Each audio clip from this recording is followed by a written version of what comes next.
बच्चों हमारे पास टेस्ट है एफएससी पार्ट 2 का फर्स्ट हाफ जिसे हम आज डिस्कस करने जा रहे हैं।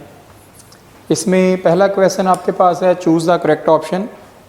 उसमें पहला क्वेश्चन था ammonium nitrate is not used for which crop, और इसका आंसर बच्चों बनता है delta option paddy rice field. आपने पढ़ा है चैप्टर नंबर 15 का क्वेश्चन है ये कि जो पैडी राइस होते हैं यहाँ पर अगर नाइट्रेट फर्टिलाइज़र डाले जाएं तो बैक्टीरिया उनको डिकम्पोज कर देता है, इसलिए यूज़ नहीं कर सकते। दूसरा सवाल है which is not a calcareous material, जिसमें कैल्शियम का सोर्स नहीं होता, और वो इनमें से बीटा ऑप्शन है क्ले। बाकी लाइम, मार्बल और मैरीन शेल तीनों कैल्शियम के मेजर सोर्सेज हैं। तीसरा क्वेश्चन है ecosystem is the smaller unit of, आप इसका आंसर क्या देंगे? बायोस्फीयर, क्योंकि इकोस्फीयर बायोस्फीयर का एक पार्ट माना जाता है। फोर्थ क्वेश्चन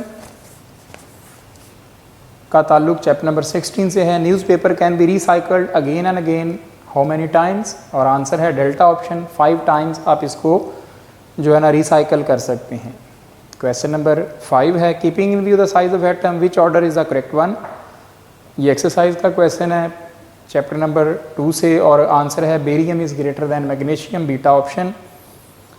क्वेश्चन नंबर 6 है which is the most basic of the following oxide, और वो इनमें से होगा सोडियम ऑक्साइड, क्योंकि लॉन्ग द पीरियड चलें तो बेसिक कैरेक्टर कम हो जाता है और अलॉन्ग द ग्रुप आएँ तो बेसिक कैरेक्टर में इजाफा हो जाता है। आगे क्वेश्चन नंबर 7 है which of the following enlarges the root system of plants, और वो इनमें से सल्फर है जो कि रूट सिस्टम को इनलार्ज करेगा, चार्ली ऑप्शन आंसर आ गया। Chile saltpetre has the chemical formula, और आंसर क्या होगा हमारा NaNO3। चिली साल्ट पीटर है, ये भी एक्सरसाइज का क्वेश्चन है और कई दफ़ा पेपर में आ चुका है। The weathering of aluminium silicate results in the disintegration of aluminates बनते हैं। Which metal, alpha option answer था क्वेश्चन नंबर 9 का। क्वेश्चन 10 है which metal is used in the thermite process because of its activity, और ये भी कई दफ़ा पेपर में आने वाला क्वेश्चन है, एल्यूमिनियम आंसर है इसका। आगे जी question number 11 which of the following species has maximum number of unpaired electrons. O2 oxygen molecule इनमें से आंसर बनेगा, और ये भी मल्टीपल टाइम पेपर में आ चुका है। आगे क्वेश्चन नंबर आपके पास आता है बच्चों 12 oxidation of NO in air produces N2O3 बनेगा इससे। एक्सरसाइज का क्वेश्चन है चैप्टर 4 से, इंपॉर्टेंट है ये भी पेपर के पॉइंट ऑफ व्यू से।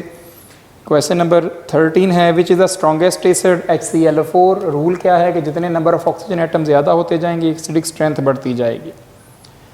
और लास्ट MCQ है which of the following represents the correct electronic configuration of outermost energy level of an element of zero group in the ground state, और answer आ जाएगा S2p6, मतलब जिसका valence shell octet 8 electron, S में 2 और P में 6 होंगे, वो इसका आंसर बनेगा। उसके बाद बच्चों हमारे पास क्वेश्चन नंबर 2 आता है write the short answers to the following questions, जिसमें आपने कोई से 15 के आंसर करने हैं। पहला क्वेश्चन है discuss digestion process in the manufacture of paper. Paper industry की मैन्युफैक्चरिंग का डाइजेशन प्रोसेस एक पार्ट है जो कि चैप्टर नंबर 15 में आपने पेपर इंडस्ट्री में पढ़ा है कि आप डाइजेस्टर लेते हैं जो कि आयरन का या स्टील का बना होता है। उसकी डायमेंशन बुक ने दी हुई है कि कितना डायमीटर और कितनी उसकी कैपेसिटी होती है, और उसमें आपने अपना पल्प यानी कि रॉ मटेरियल ऐड करना होता है, कुकिंग लिकर जो कि सोडियम सल्फाइड या बफर्ड विथ सोडियम हाइड्रोक्साइड या सोडियम कार्बोनेट ऐड किया होता है, और उसको एक अप्रोप्रिएट टेम्परेचर पे आप हीट करते हैं, एक RPM पे रोटेट, और वो सारी डिस्कशन आप वहाँ से वो एक पैराग्राफ जो है वो निकालेंगे और वो इस क्वेश्चन के आंसर में देंगे। आगे जी क्वेश्चन नंबर 2 है differentiate between micronutrients and macronutrients. Chapter number 15 के बिल्कुल शुरू से ही है। माइक्रोन्यूट्रिएंट्स कौन से होते हैं जो कि बहुत कम मिकदार में प्लांट्स को रिक्वायर्ड होते हैं, सॉइल में हमें बड़ी थोड़ी सी मिकदार में ऐड करने पड़ते हैं, और मैक्रोन्यूट्रिएंट्स की बड़ी ज़्यादा मिकदार दरकार होती है। फ्यू एग्जांपल्स भी आप दोनों की अलग अलग साथ कोड करेंगे। क्वेश्चन नंबर है जी 3 what are leachates and what they contain. ये हमने चैप्टर नंबर 16 में पढ़ा था कि जब ऑर्गेनिक मैटर को हम डिग्रेड करते हैं या उसको हम डंप कर देते हैं, ज़ेरे ज़मीन उसको गढ़ों में फेंक देते हैं और ऊपर से उसको बंद कर दिया जाता है, तो वहाँ पर इनकी नेचुरल डिग्रेडेशन से कुछ केमिकल्स, कुछ लिक्विड पैदा होते हैं जो परकुलेट करते हैं सॉइल में, उन्हें लीचेट्स कहते हैं। और इनके अंदर मोस्ट प्रोबेबली ह्यूमिक एसिड या अदर नेचुरल गैस जैसे केमिकल्स या ऑर्गेनिक केमिकल्स की बहुत सारी मिकदार हो सकती है। आगे जी क्वेश्चन नंबर 4 है, what happens when concentration of ozone is decreased. क्या होता है अगर ओजोन की कंसंट्रेशन कम होगी तो उससे हमें क्या डिसएडवांटेज मिलेगा कि जो हार्मफुल यूवी या अदर रेडिएशन है वो ज़मीन पर आएंगी और वो हमारे लिए मुख्तलिफ़ किस्म की डिजीज़ पैदा करने की वजह बनेंगी।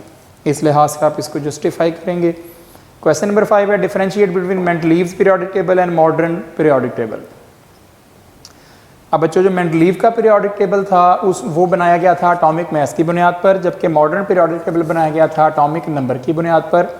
फिर बहुत सारे और पॉइंट्स आएंगे कि मेंडलीव का जो पीरियोडिक टेबल है उसमें 12 जो है ना वो पीरियड थे और 8 ग्रुप से, जबकि जो मॉडर्न पीरियोडिक टेबल है उसमें हमारे पास 7 पीरियड हैं और 8 ग्रुप्स बनाए गए हैं। फिर जो मॉडर्न पीरियोडिक टेबल है वो आइसोटोप की पोजीशन की वजाहत करता है, जबकि मेंडलीव का पीरियोडिक टेबल नहीं करता था, एंड सो ऑन। 3-4 जितने आप इजीली लिख सकें वो आप यहाँ बयान करेंगे। उसके बाद है जी, why CCl4 is not hydrolysed while SiCl4 is readily hydrolysed. अब इसमें एक तो पॉइंट आता है बॉन्ड पोलैरिटी का कि कार्बन क्लोरीन और सिलिकॉन क्लोरीन में बॉन्ड पोलैरिटी का फ़र्क है। दूसरे नंबर पे साइज़ ऑफ सेंट्रल एटम का फ़र्क आएगा कि जब हाइड्रोलिसिस होगा तो कार्बन के गिर्द 2 OH ग्रुप या 2 से ज़्यादा ऑक्सीजन साइमल्टेनियसली एग्जिस्ट नहीं कर सकते, जबकि SiCl4 में सिलिकॉन का साइज़ बड़ा है तो इसके अक्रॉस में ऑक्सीजन एग्जिस्ट कर सकते हैं, तो इसलिए इसका हाइड्रोलिसिस हो सकता है। आगे जी क्वेश्चन नंबर 7 है, how lime water is prepared. ये भी आपके पास था चैप्टर नंबर 2 से है।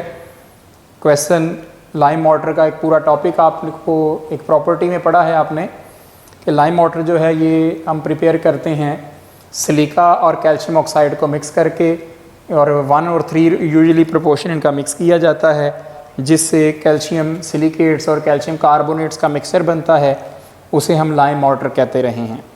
ठीक है, तो ये आप इसके साथ रिलेटेड जो कुछ रिएक्शंस हैं वो भी आप मेंशन करेंगे बुक से, अगर आप इसको पॉइंट आउट कर सकें। आगे क्वेश्चन नंबर 8 है जी, point out 3 advantages of down cell.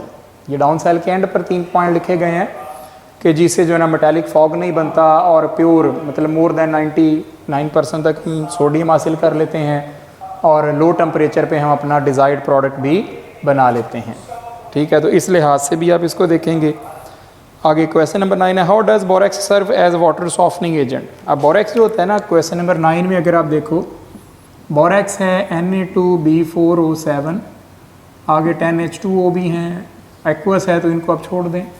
अब ये जो सोडियम है ना ये रिप्लेस करता है हैवी वाटर में से कैल्शियम या मैग्नीशियम आयन को, और सोडियम आयन पानी में चला जाता है, तो इस तरह से ये इजीली इसकी एज अ सॉफ्टनिंग एजेंट सर्व कर लेता है। आगे जी ब्रीफ समरी आपने देनी है प्रॉपर्टीज़ ऑफ सिलिकॉन्स। अब सिलिकॉन्स की प्रॉपर्टीज़ आपने बहुत सारी पढ़ी हैं कि बड़ी वजह क्या थी। सिलिकॉन्स को हम as a hydraulic system use करते हैं, गियर बॉक्स में यूज़ करते हैं, as a water repellent use करते हैं, इंसुलेटर के तौर पर यूज़ कर लेते हैं। ठीक है ना, क्योंकि ये टेम्परेचर चेंज करने से स्टेबल रहते हैं।